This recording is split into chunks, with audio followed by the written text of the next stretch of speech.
Hey everybody, I'm with my buddy Brandon Haye. It's Thomas Christopher. Welcome to another episode of Fantasy football. The reason why me and Brandon are laughing is because I absolutely fucked up the intro before this. So this is go around two. A little bit cleaner, but still pretty bad. Brandon, how you doing, bro?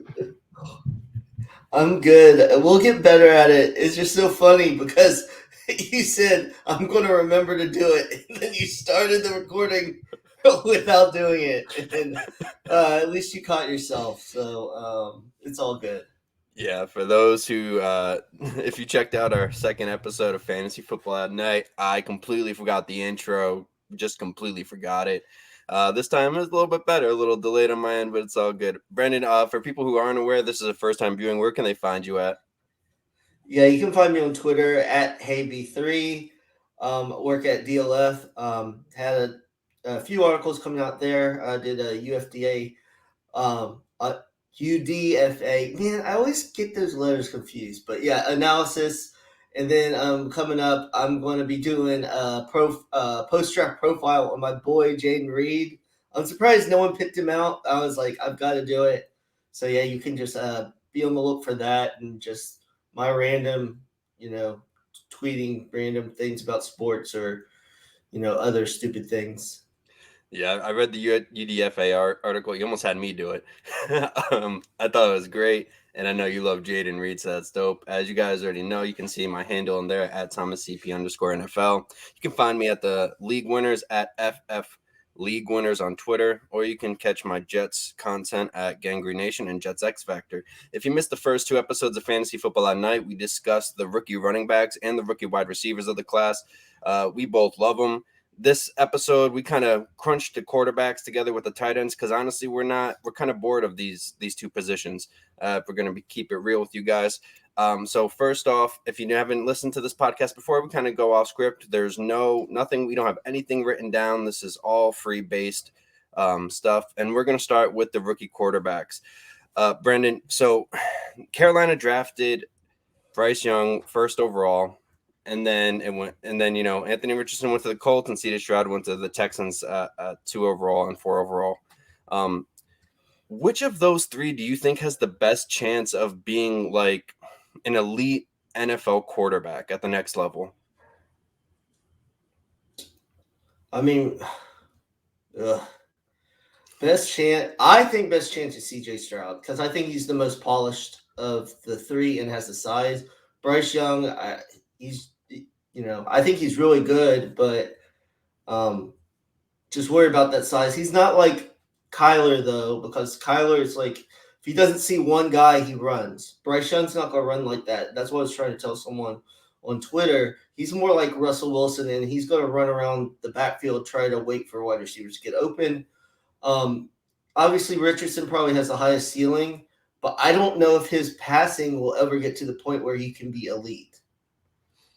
I don't disagree about Richardson. I'm in the same boat actually. I think he could have the highest ceiling, but I mean, we both saw him play in college, and that's not a quarterback that you're like, hey, this guy's going to be elite at the next level. A lot of people try to like plug in Josh Allen as like his comp because Allen wasn't really accurate in college, but at the same time, like they're completely different quarterbacks, and personally, I think Bryce Young could have the highest ceiling of them all in terms of NFL elite quarterback play. He's a little bit on the lighter side, which I'm not too big of a fan of. I think that he could get injury prone, like he has that could have that injury prone type label if he doesn't put on more weight, which will really affect him going at the next level. I'm not a fan of CJ Stroud though. I'm just not. We talked about this before we went on air.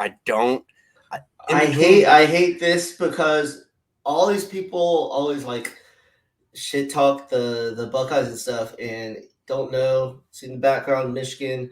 I don't like Ohio State, but I mean, I'll give props to their players. I think CJ Stroud is a very good passer, and we saw when he played against Georgia in the playoffs.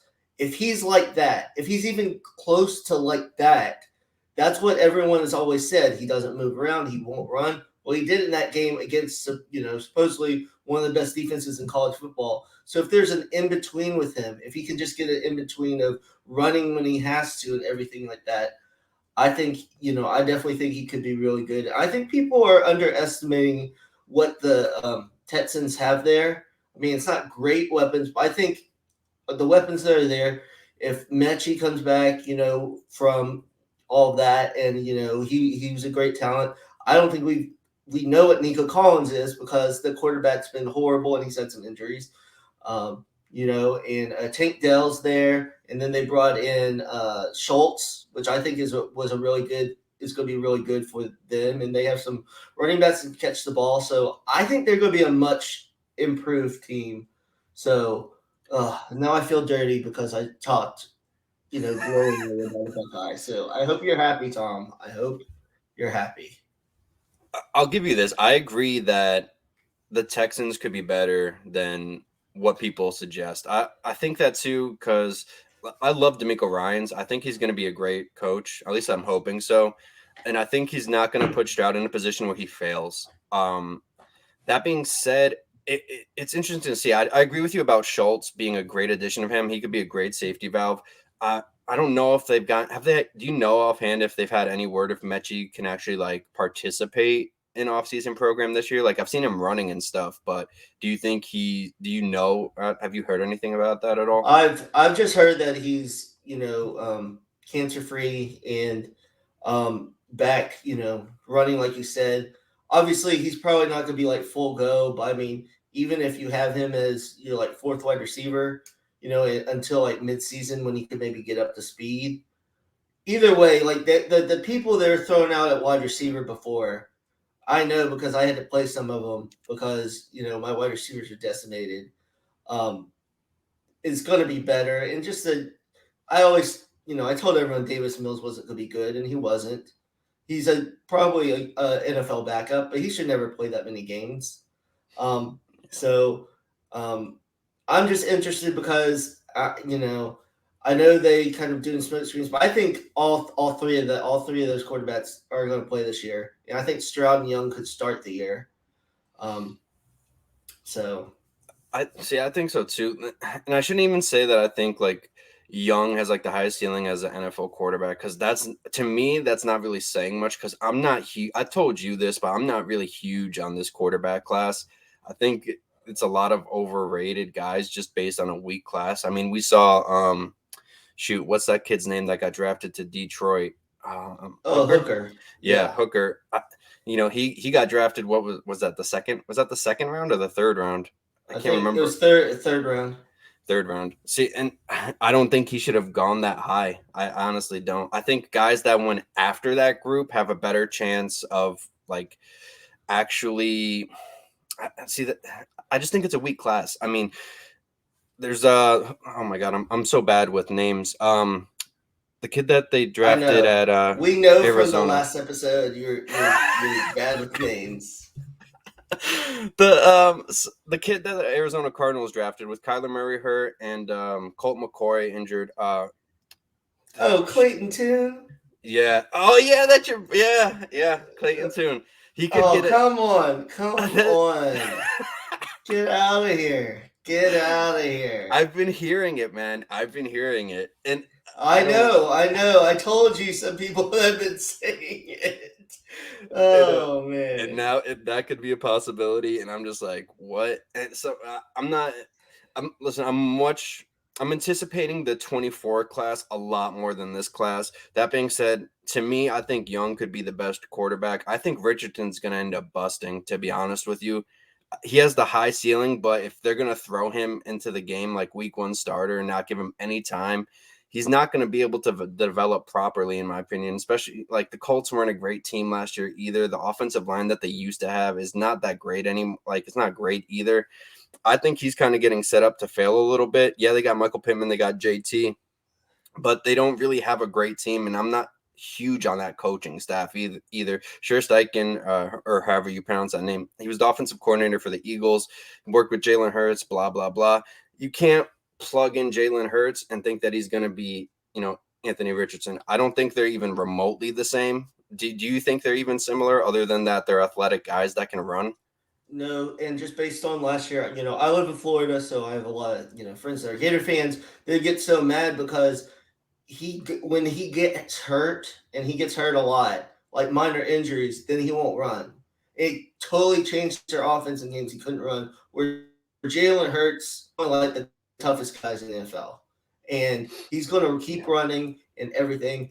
And I think they got to figure that out with Richardson. The one good thing about the with Richardson is I think he might get 3 or 4 years. Whereas, like, other quarterbacks, they move on, like Zach Wilson. They've kind of Right. halfway moved on after 2 years. I think they're going to give him that full time. And, I think he has the best supporting cast offensively, maybe not line, but receivers and then JT. So I think he has the best part of that right now. And, I mean, the Tennessee Titans picked Will Levis, so they're going to be trash for many years. And the Jags obviously has Trevor, but I mean the division isn't too hard. So yeah, and the only reason I give Richardson a little bit of a chance, he hasn't played. He's only really played a full season, in college. Where Will Levis played 2 3 years, and he I think he hit his ceiling, and it was not great in my opinion. So I think that's the reason there's a little optimism for Richardson, just because he hasn't played. So it's kind of like the unknown. We don't know what he is.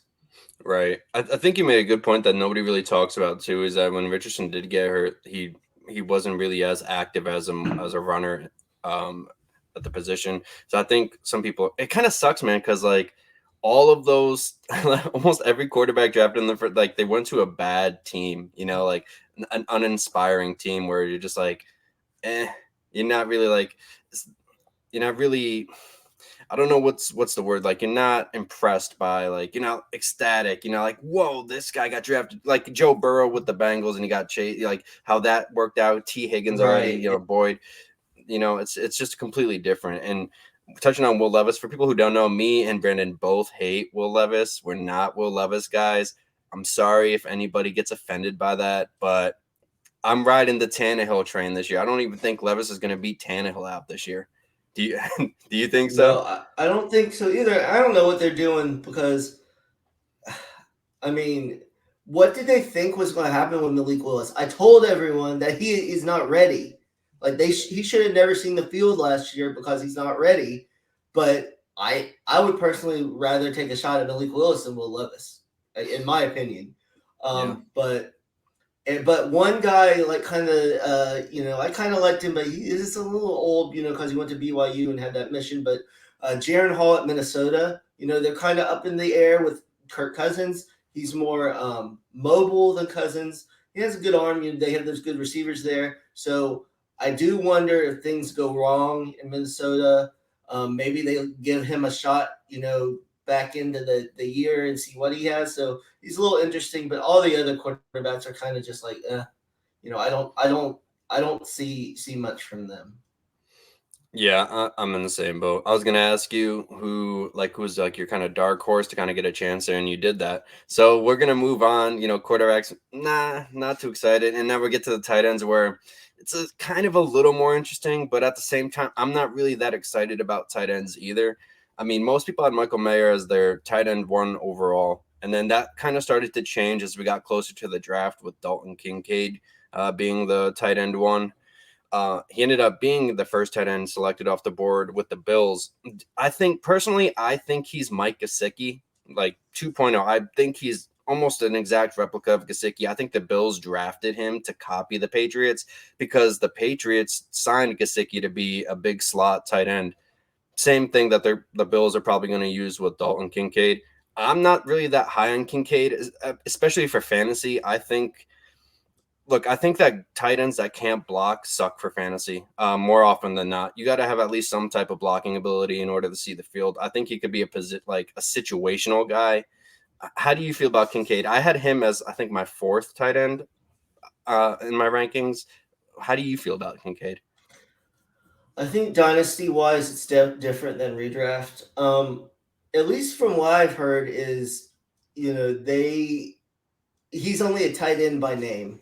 They're going to use him a lot in the slot, and we saw with when they had Cole Beasley, they haven't been able to find that slot after Cole Beasley to kind of do that, and they're trying to find someone to do that, because take some of the pressure off Stephon Diggs.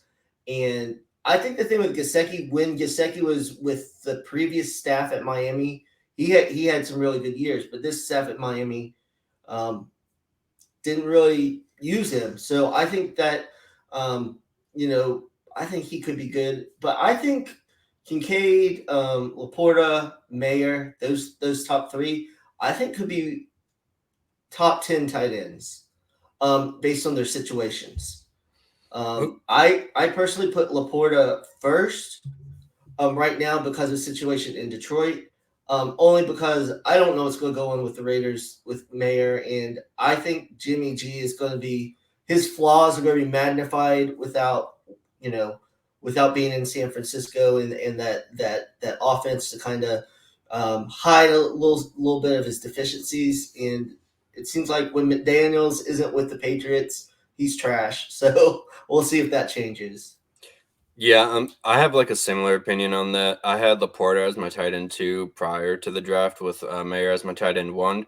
After the draft, it's gotten a lot closer. I think I'd give the edge to Laporta, as you said, based on the situation. I mean, the Lions have Jamison Williams, but he's gone for 6 weeks, I think, right? Yeah.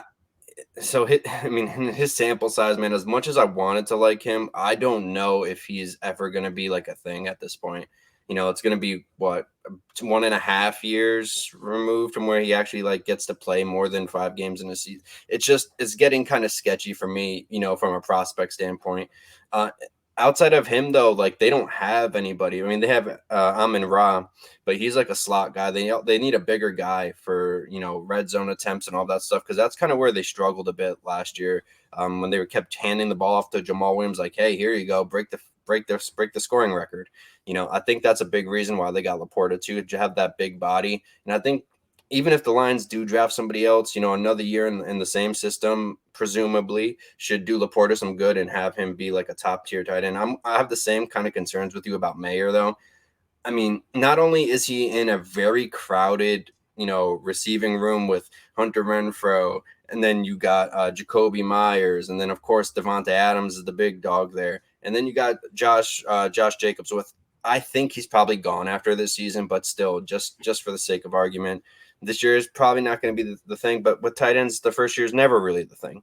But going forward with Josh McDaniels, I get a little sketchy about players that are under Josh McDaniels, because we saw what he did in Denver after he left the Patriots, and I have a sneaking suspicion that a similar thing is going to happen with Jimmy G and McDaniels and with the Raiders.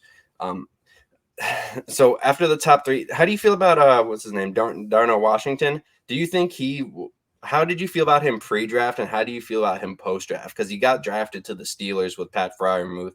What do you think his like future is? Uh, I thought he was going to be the Nets Mercedes Lewis, a good blocking tight end that might have 1 year that gets him paid. But I mean, I understand, at Georgia they have all those tight ends. Brock Bowers is there, generational tight end. But the thing is, Georgia runs so many two tight end sets, and he just didn't get the ball a lot. I think he's going to be. I think he's going to block a lot. I think that was a horrible spot for him fantasy wise, because they're not. He's going to block a lot. He's going to have a little bit, but they just have too many receivers to throw to. Freiermuth and him, tight end wise. So I'm not very high on him at all.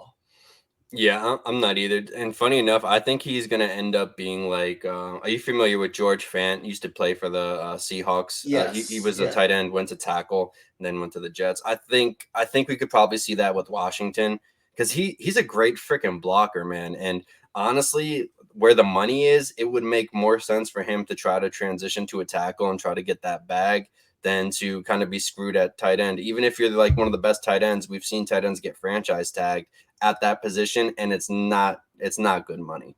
So one other tight end group I wanted to talk to you about it is the Green Bay Packers. The Packers selected 2 tight ends on day 2 with Luke Musgrave and Tyler Croft. What? And they added Jaden Reed to that offense. What do you think of that offense going? Like, which tight end? Okay, first, which tight end do you think has the best chance of leading that offense? That's the first question. Second question, do you think that's enough to be fantasy relevant at all? So, so Musgrave had a lot of injuries at Oregon State. So, unless they are expecting that to continue, if you're going to expect that to continue, why are you picking that player? In the second round. Um, I don't know how good Jordan Love's going to be, but I would think most people are going to say the stretch of Favre then Rodgers. Those great quarterbacks kind of saved the franchise, all those years, like with bad decisions. So if Love can't do that, even though I love Jaden Reed, I think Christian Watson's pretty good. And Romeo Dobbs, I'm not ready to give up one. But it's kind of like what are they really trying to do? Like, picking a tight end in the second and third round. They could improve the defense. They could have done anything. Because actually, I think the offense is going to be fine with Jordan Love. They still got, Jones and Dillon. They still have some receivers. I think the offensive side would have been fine, but you just need to help Love where that defense struggled at times. Get some defenders there. So I thought that was questionable by Green Bay on those tight ends. And if both of them are there, with getting Jaden Reed also and those 2 running backs, I just don't know how you could depend on one of them each week. It's kind of I could see one of the tight ends each week having, a good game, but you're never going to know which one it is. Right. And to your point, like it's just so stupid. I mean, honestly, like every criticism that I can't even pronounce the GM's name for the Packers. I'm not even gonna try. We've seen that rodeo in previous podcast episodes. But man, it's hard not to question some of his drafts. Like, and this one is just a head scratcher because you're putting in a guy who's gonna. I mean, he's not a rookie, obviously, but he's starting in the NFL like for a full season for the first time in his career, and you're not gonna try to help him on the defensive side of the ball where the defense could actually use some help. Because what happens if the Packers are down 14, Packers are down 17? What do you expect to do? Like, adding those 2 tight ends isn't going to be the game changer you think it is. Like, it's just not, especially as rookies. They're not even, you don't even know what they're going to be as pros yet. That's just straight prospects. And then on top of it, like fantasy wise, even just offensively, like it doesn't make too much sense either, unless they plan on doing a lot of 12 personnel. But I haven't even heard about that. Like the offense was, and I agree with you, man. The offense was fine as is. Sure, they could have drafted a tight end, but they still have Aaron Jones. They still have AJ Dillon. That's a great combo at running back. You could run plenty of 21 personnel if you want to So switch it up. are they going to keep Tanyan? No, he's I think he's with the Bears now. Oh, is he? Yeah, Oh, yeah. Picture man. that. So I didn't even know he got released by. I didn't even know he was at the end of his I didn't. contract. I didn't either. Well, I guess that answers that question. So maybe it makes a little more sense. But no, not getting to. If they got a tight end in the second and maybe like the 5th or the 6th, I'd be like, all right. The second and third, I mean, I guess They might be going that Patriots route when they got Gronk and Aaron Hernandez. Hopefully one of them is not a murderer that would cause problems. See, I was thinking the other Patriot route where they drafted that what's his Dalton Keene and Oh who's that yeah. other guy that they took? Oh, I know. I think I had a bunch. I had both of them. Oh, Devin Asasi. Yeah, yes, yeah, Asiasi. yep, So yep. I had both of them on my taxi squad forever. I was like, one of them has to hit, and neither of them did. They couldn't even get on the field. They could not even get on the field. I was like, oh.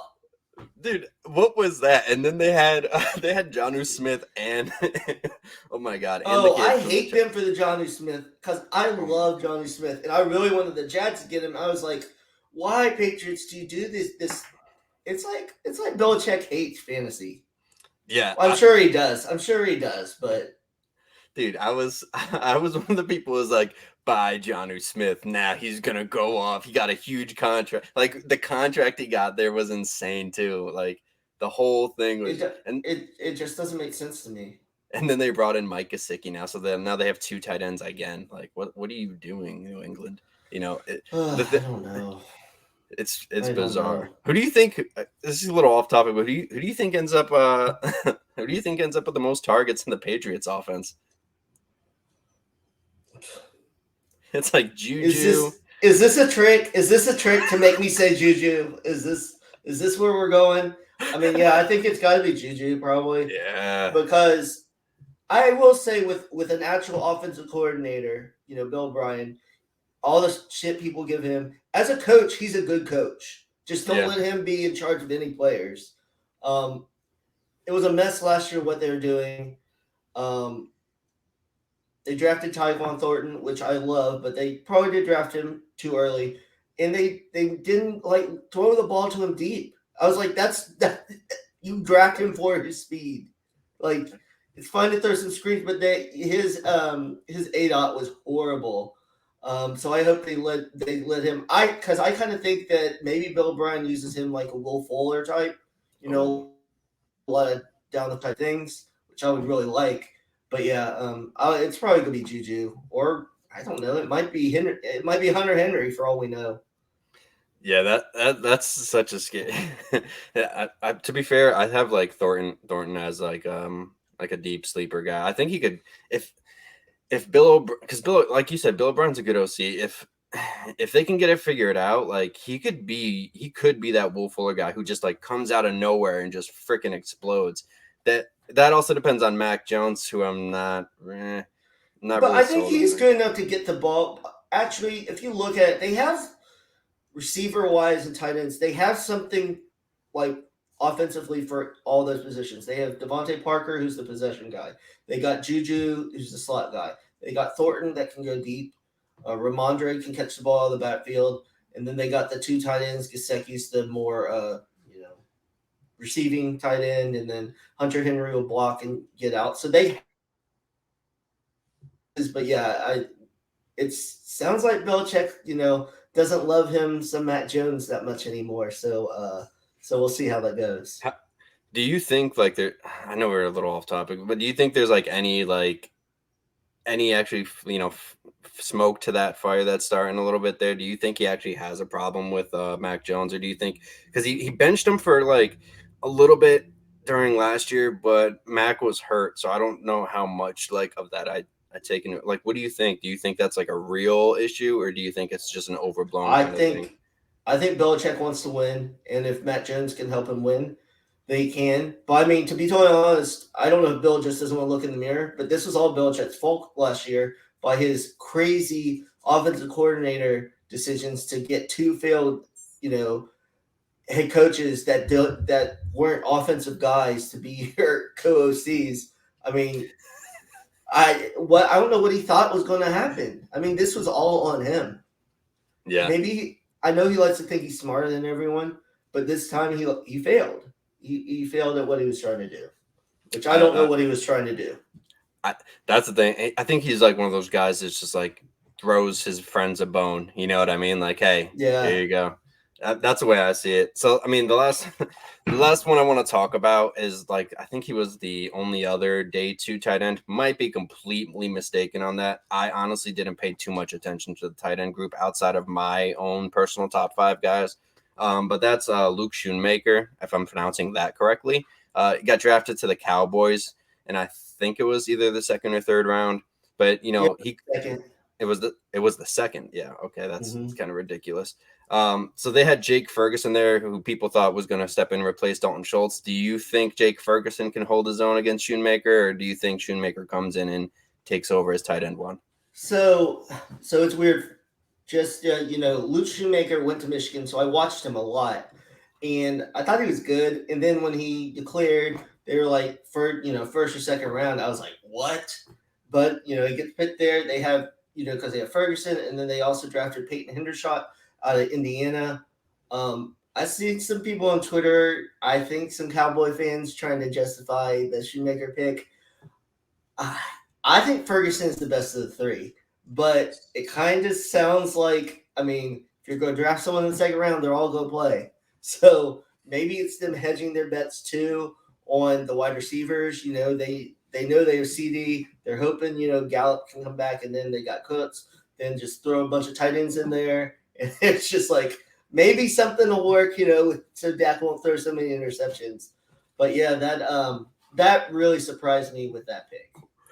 Ooh, I think that might be the little previews. Dak, see the Cowboys fans come after you. Oh, you know they will. You know they will. Oh, absolutely. I mean, for what it's worth, I agree. I liked Ferguson last year. The Shoemaker pick, I was surprised he got picked, and I was more surprised he got picked in day two. I mean, round three, I could have, round three, you could give it a pass kind of, but round two, there's just so much talent still left on the board. Why go at tight end when you just took a tight end? It's doesn't, I don't know if the NFL is trying to transition into like bigger bully ball now that, some offenses are going really small and spread. I don't know if that might be it, but it just doesn't make sense to me. So I wanted to wrap that up there. We went a little over than what we normally do, but we got a little distracted with I tried to trick Brandon into saying Juju was gonna Juju was gonna be good this year. But I hope you guys enjoyed the pod. Brandon, where can they find you at, man? Yeah, again, find me on Twitter at HeyB3 and then at DLF. Putting out content there. I'm going to have some draft profiles and then actually 2024 too early mock draft coming out in the next week or so. So check that out. Highly recommend you guys do that. Brandon was my favorite writer when he used to be at the League Winners, and now he broke my heart. He's at DLF. Still an amazing writer. You guys should absolutely check his stuff out. As you can see, my name's right there. It's Thomas CP _ NFL. You can find me at the League Winners or my Jets content at GangGreenNation or JetsXFactor. Hope you guys enjoyed the pod, and we'll catch you next time.